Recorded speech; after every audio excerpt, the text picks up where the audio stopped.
We're going to come into chapter 31 this evening of Genesis. Last week in chapter 30, we had the account of the other children that were born to Jacob. Bilhah's two sons, Zilpah's two sons, Leah had two more sons and a daughter as well, and Rachel gave birth to her first child, who was Joseph. So by this time, Jacob has 11 sons and one daughter. Then we saw Jacob's desire to leave Laban and to return home, but Laban persuaded him to stay, and Jacob made this agreement with Laban concerning the sheep and the goats, and through a method of breeding, Jacob was able to increase his own flocks and build up some wealth for himself. At the end of chapter 30, we're told that he grew exceedingly rich and had large flocks, maid servants and men servants, and camels and asses. So he's been able to build up this flock and this wealth during that time that he is with Laban.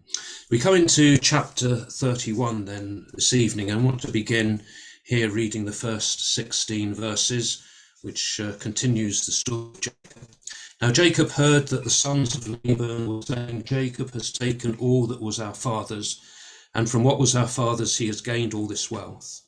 And Jacob saw that Laban did not regard him with favour as before. Then the Lord said to Jacob, return to the land of your fathers and to your kindred, and I will be with you. Jacob sent and called Rachel and Leah into the field where his flock was, and said to them, I see that your father does not regard me with favour as he did before, but the God of my father has been with me. You know that I have served your father with all my strength. Yet your father has cheated me and changed my wages 10 times, but God did not permit him to harm me.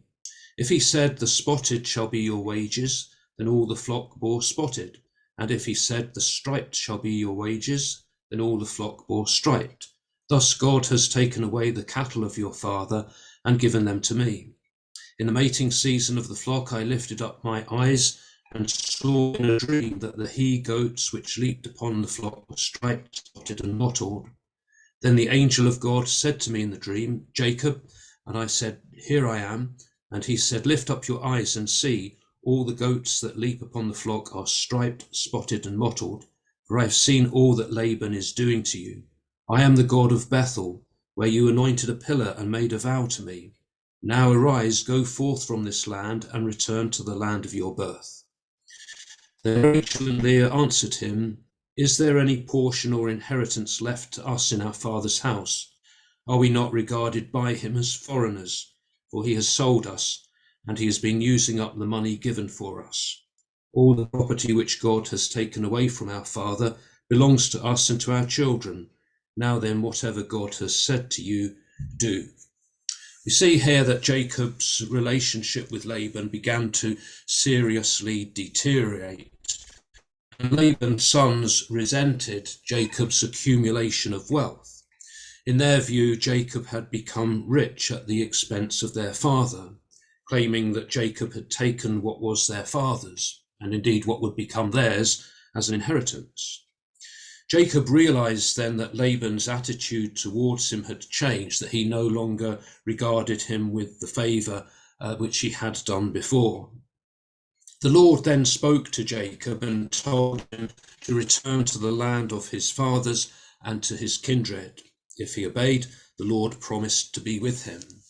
This is a reaffirmation of the promise that God had made to Jacob back in chapter 28 and verse 15, when Jacob first left home to go to Laban, where God appeared to him at Bethel and said, behold, I am with you and will keep you wherever you go and will bring you back to this land, for I will not leave you until I have done that of which I have spoken to you. So God is repeating or reaffirming that promise to be with him. Jacob then called upon Rachel and Leah to join him in the field where he was keeping his flock. In the field, he would be able to speak to them openly about his plans without fear of being overheard. So he explained the situation to them, telling them that their father no longer regarded him with any favour as before, but God had been with him. And he recalls how he had served their father with all his strength, and yet Laban had cheated him and changed his wages 10 times. Whether that literally means 10 times or just frequently is perhaps the sense there. Jacob sees, though, that God has been protecting him and God would not allow Laban to do him any harm. So he's still under God's care and protection. And Jacob attributes the increase in his flocks to God. God is in control. If Laban had said Jacob's wages were to be the spotted sheep, then all the flock would bear spotted sheep. If he said the striped were to be his wages, then all the flock would bear striped sheep.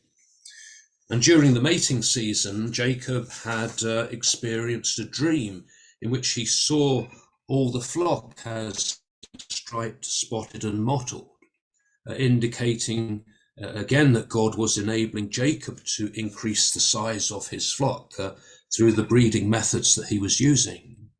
In the dream, the angel of God spoke to Jacob, telling him that he had seen all that Laban was doing to him, implying that God would compensate him for the mistreatment he had suffered.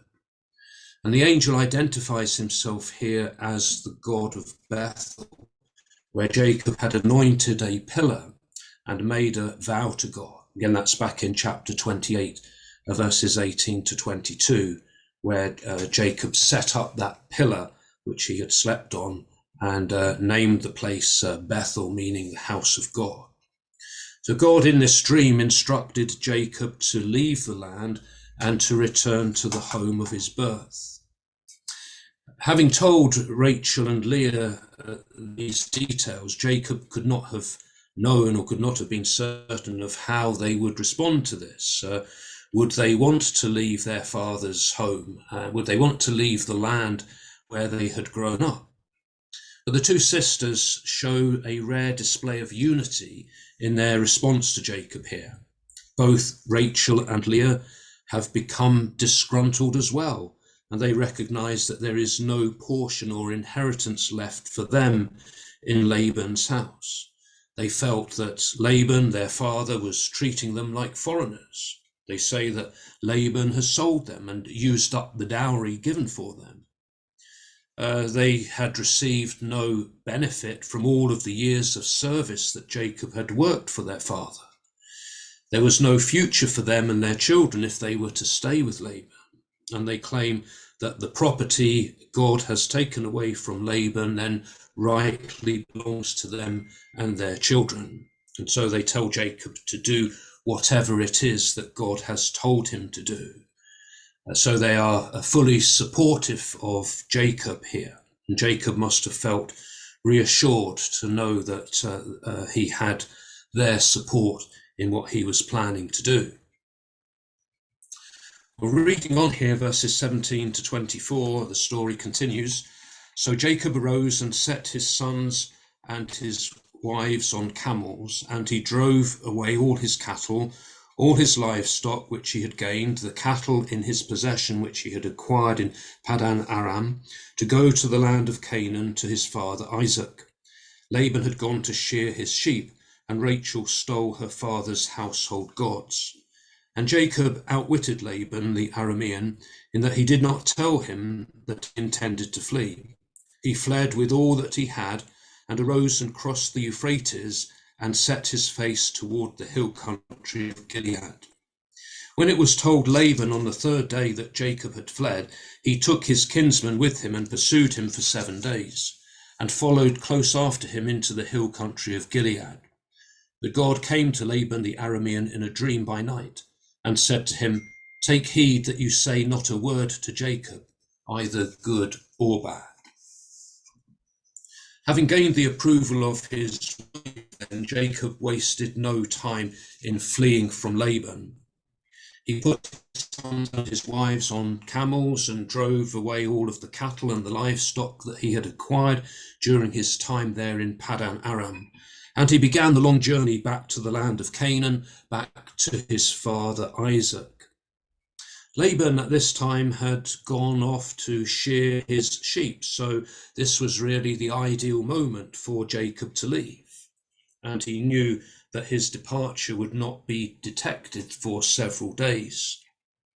Rachel also used Laban's absence as an opportunity to steal her father's household gods.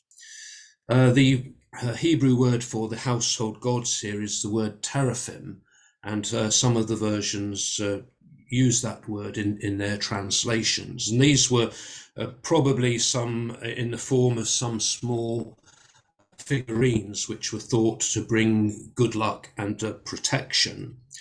The word is used a number of times in the Old Testament, and we can see a few other examples here in Judges chapter 17 and verse 5. We have the story here involving teraphim.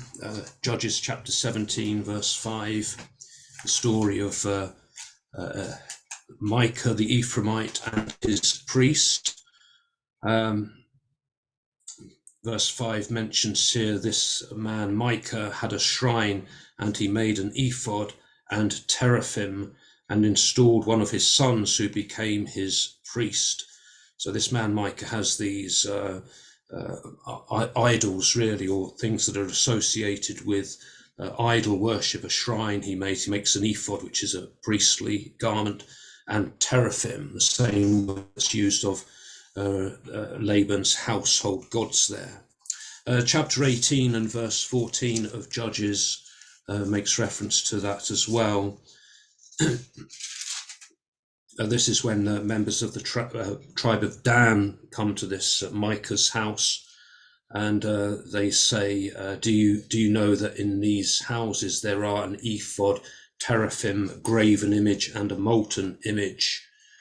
Also, the reference to teraphim is found in 1 Samuel chapter 19, verse 13, in the story of David and Michal, when David is trying to escape from Saul, and Michal, his wife, is assisting him here. 1 Samuel chapter 19, verse 13, Michal lets David down through the window so he can escape from Saul. And then verse 13 says, Michal took an image and laid it on the bed and put a pillow of goat's hair at its head and covered it with the clothes. So the word image that's used there, the Revised Standard Version, Michal took an image. It's the same word for teraphim, for those household gods. But in this case, we see that it must have been a larger image because it sort of, she puts it in the bed and makes it appear to be a human body asleep in the bed there. So perhaps a larger sort of image in mind there. Is in Ezekiel, the book of Ezekiel, chapter 21, verse 21 is another use of the word teraphim. Ezekiel 21, verse 21 speaks here of the king of Babylon. The king of Babylon stands at the parting of the way, at the head of the two ways to use divination.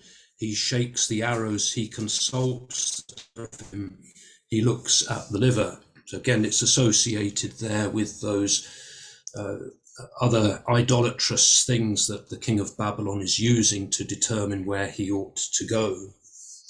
In the book of Hosea as well, chapter 3 and verse 14.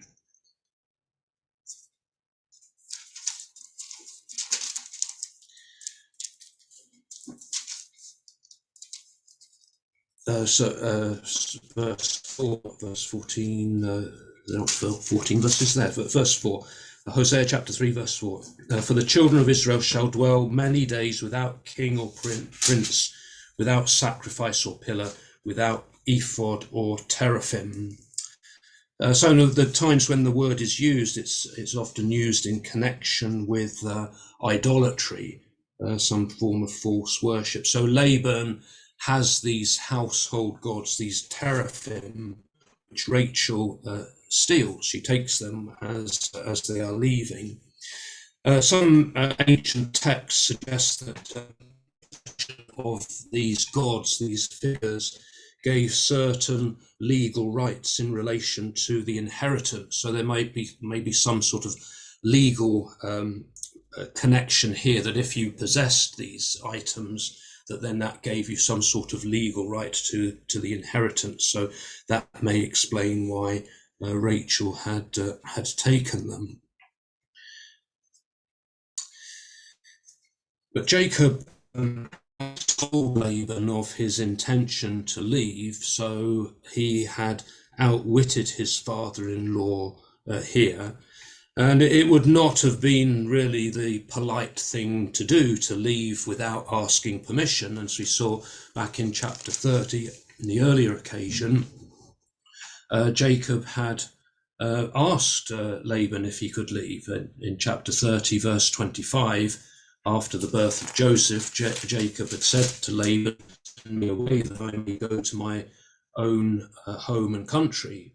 But of course, Laban had persuaded Jacob to stay on at that occasion. So on this occasion, he doesn't hang around to wait to ask permission to leave. He just ups and leaves.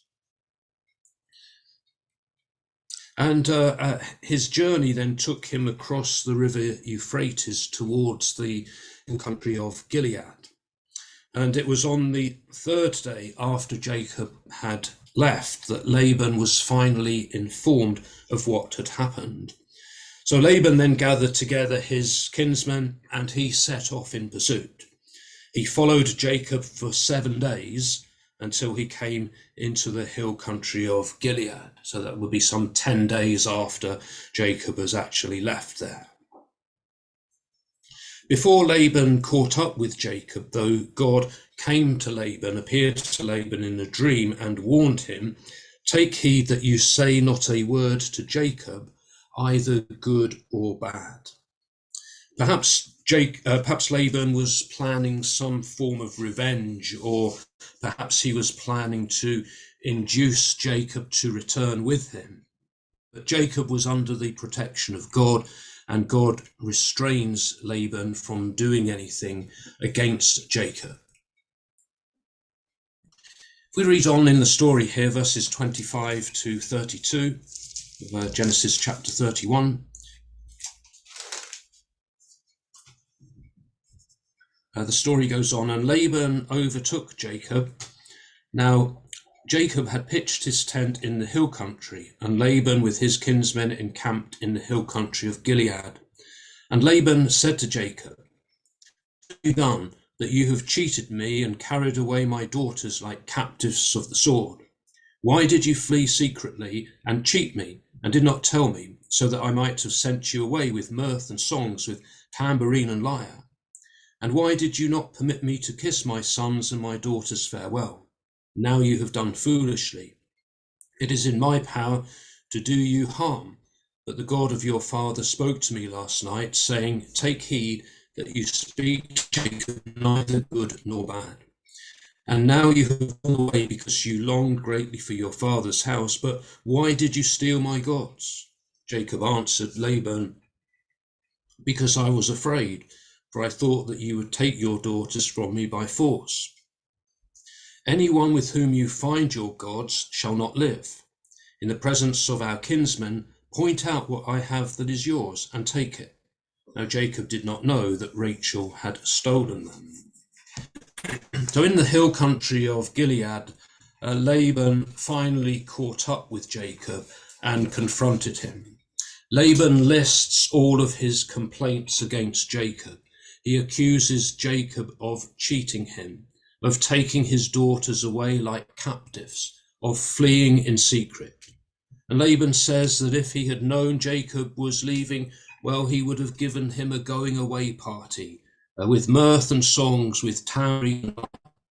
And he asks why Jacob had not let him kiss his sons, referring to his grandsons, and his daughters farewell. Why didn't you let me say goodbye to them? And he accuses him of acting foolishly. So Laban plays the part here of the victim, of the injured father in all of this. Why have you done this to me? Why have you gone off in this way? and he tells Jacob that it is in his power to do him harm. But he says, "God of your father spoke to me last night." So it was God who had restrained Laban from doing any harm to Jacob. Laban had paid attention to what God had said in that dream. And Laban acknowledges that Jacob has left because he longed greatly to return to his father. Well, that's fair enough if you want to go home and see your father. And then came the final accusation: "Why did you steal my gods?" Jacob responds to this by telling Laban why he had left secretly.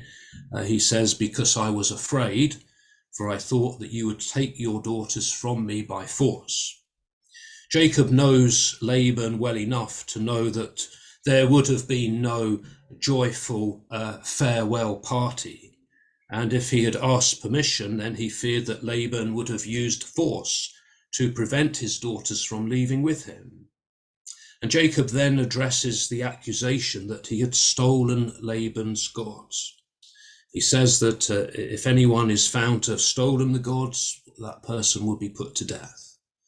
And so in this way, Jacob asserts his innocence and acknowledges also the seriousness of a theft like this, that if we find a guilty person, they will be put to death. He's confident that he has nothing in his possessions that belongs to Laban. So Jacob challenges Laban then to identify anything of his amongst Jacob's possessions, and if he finds anything, we'll take it. And of course, Jacob is unaware that it was Rachel who had stolen those gods. So the suspense of the story builds up here, because we begin to wonder, well, what's going to happen next? What will happen to Rachel in all of this? And so we read on in the story, verses 3 to 42. So Laban went into Jacob's tent, and into Leah's tent, and into the tent of the two maidservants, but he did not find them. And he went out of Leah's tent and entered Rachel's. Now Rachel had taken the household gods and put them in the camel's saddle and sat upon them. Laban felt all about the tent, but did not find them. And she said to her father, "Let not my lord be angry that I cannot rise before you, for the way of women is upon me."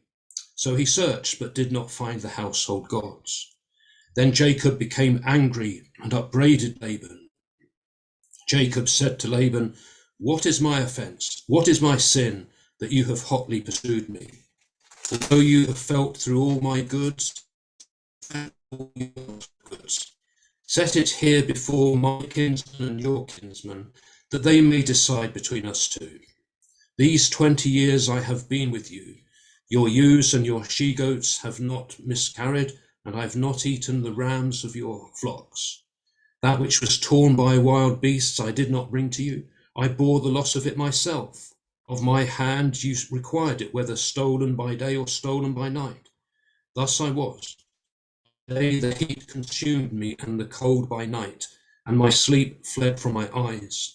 These 20 years I have been in your house. I've served you 14 years for your 2 daughters and 6 years for your flock, and you have changed my wages 10 times. If the God of my father, the God of Abraham and the fear of Isaac, had not been on my side, surely now you would have sent me away empty-handed. God saw my affliction and the labor of my hands and rebuked you last night." So Laban made an unsuccessful search of Jacob's tent, of Leah's tent, and of the tents of the 2 maidservants. And we can see how the story is building up to the climax here, that he goes into Jacob's tent, he goes into Leah's tent, he goes into the 2 tents of the maids, and then finally he goes into Rachel's tent. Rachel, we're told, had hidden the household gods in her camel's saddle which she was sitting upon. And Rachel asked to be excused for not standing up in the presence of her father, claiming that it was the time of her period. So Laban searched through the tent. he did not find these gods. And Laban's failure to find the household gods then gave Jacob the confidence to confront Laban. And he's sort of letting out all of his frustration and his anger here. Jacob is angry. He challenges Laban to name the crimes that he has committed, which have caused Laban to pursue him, and to produce anything from his search of Jacob's possessions, which is his. Okay, you've been through all of my stuff. Now bring out anything that is yours. Let's have a look at it. Put it here in front of us. He tells Laban to put what he has found before his kinsman and Laban's kinsman, so that they can judge between the two of them. And Jacob then defends his record of 20 years service with Laban. He recalls how he had looked after the flock for them so that none miscarried. He had not taken advantage by taking any of the flock food. If any had been killed by wild animals, he bore the losses himself. Where the sheep were stolen by day or by night, Laban required Jacob to make good the loss. He had worked in the heat of the day, and in the cold of the night he had gone without sleep. He had been in Laban's house for 20 years, enduring these harsh conditions. He'd served 14 years for Laban's 2 daughters, and he'd served 6 years with the flock. And in that time, Laban had changed his wages 10 times. So we get the sense that Jacob feels this sense of grievance and frustration, and now he's letting it all out in this confrontation with Laban. And he tells Laban that if the God of my father, the God of Abraham, and the fear of Isaac had not been on my side, surely now you would have sent me away empty-handed. If Laban had had his way, Jacob would have been sent away with nothing. But God had seen his affliction, and God had rebuked Laban that previous night in his dream. We're reading on here the final part of the story, verse 43 to 55. Then Laban answered and said to Jacob, The daughters are my daughters, the children are my children, the flocks are my flocks, and all that you see is mine. But what can I do this day to these my daughters, or to their children whom they have borne? Come now, let us make a covenant, you and I, and let it be a witness between you and me. So Jacob took a stone and set it up as a pillar, and Jacob said to his kinsmen, Gather stones, and they took stones and made a heap, and they ate there by the heap. Laban called it Jagar Sahadutha, but Jacob called it Galeed. Laban said, This heap is a witness between you and me today. Therefore he named it Galeed. And the pillar Mizpah, for he said, The Lord watch between you and me when we are absent one from the other. If you ill-treat my daughters, or if you take wives besides my daughters, although no man is with us, remember, God is witness between you and me. Then Laban said to Jacob, See this heap and the pillar which I have set between you and me. This heap is a witness, and the pillar is a witness, that I will not pass over this heap to you, and you will not pass over this heap and this pillar to me for harm. The God of Abraham and the God of Nahor, the God of their father, judge between us. So Jacob swore by the fear of his father Isaac, and Jacob offered a sacrifice on the mountain, and called his kinsmen to eat bread. And they ate bread, and tarried all night on the mountain. Early in the morning Laban arose, and kissed his grandchildren and his daughters, and blessed them. Then he departed, and returned home. Laban contradicted Jacob's claim that it was the Lord who had blessed him with his wealth and possessions by asserting that the daughters were his daughters, the children were his children, the flocks were his flocks, that everything there belonged to him anyway. And in a sense, he had that claim that Jacob had really been in that position of being nothing more than a hired servant. And so Laban had that right to claim that. But he realized now that there was nothing that he could do about this situation. He says, "But what can I do this day to these my daughters, or to their children whom they have borne?"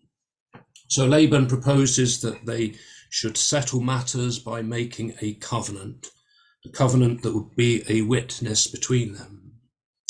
Jacob took a stone which he'd set up as a pillar, and then called upon his kinsmen to gather stones together and pile them into a heap. By the heap of stones, they ate a covenant meal, and eating the meal together was part of this procedure of establishing this covenant, this agreement with one another. Laban named it Jagar Sahadutha, which means the heap of witness in Aramaic. Jacob named it Galid, which also means the heap of witness, but in Hebrew. And Laban says this heap of stones is a witness between. It's as if these stones could speak, then they would be called upon to testify that this covenant, this agreement had been made between the two of them.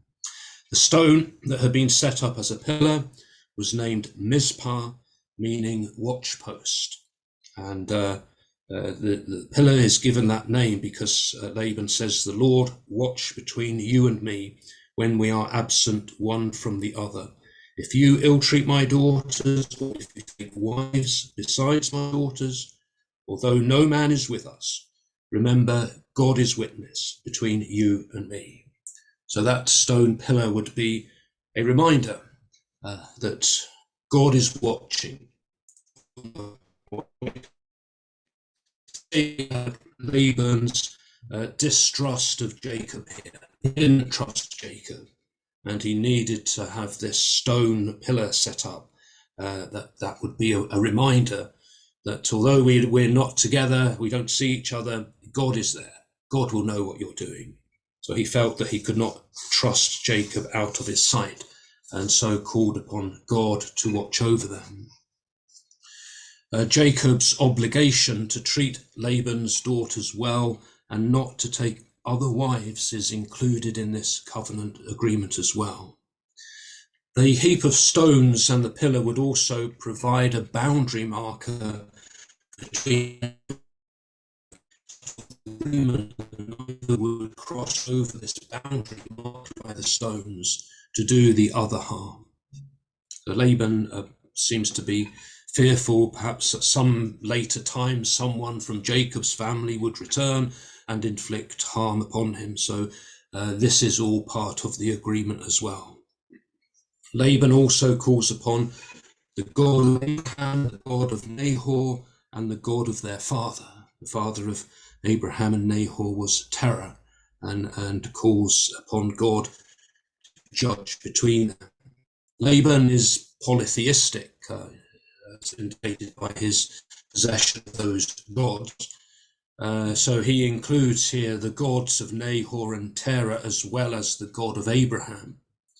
Jacob, though, swore an oath of agreement to the terms of the covenant by the fear of Isaac, the title that indicates God is the one to be feared, God is the one to be held in reverence, and that title is used back in verse 42 as well, where Jacob had said, "If the God of my father, the God of Abraham, and the fear of Isaac had not been on my side." Jacob then offered a sacrifice on the mountain and called his kinsmen together to eat bread. And so they ate, they remained on the mountain all night long, and then early the next morning Laban said farewell, kissed his grandchildren and his daughters, and he blessed them before departing and returning to his own home. And so the two groups separate, and this marked the end of the relationship between Jacob and Laban. Laban is not heard of again in the Genesis account. We don't meet him again. And there is no record of anyone from Jacob's family returning to Haran at any time after this. So that concludes that part of Jacob's story, that he's now left Laban. He's had this confrontation with him, and Laban has gone off home, and Jacob will continue on his journey back to his father Isaac. A few things to think about, to reflect upon from this chapter this evening. How did God demonstrate his care for Jacob? How would you assess the character of Laban? What sort of person was he? And God promised to take care of Jacob, and what promises has God given us? How does God keep his promises to us? How does God take care of us as he took care of Jacob? So we stop there, and if anyone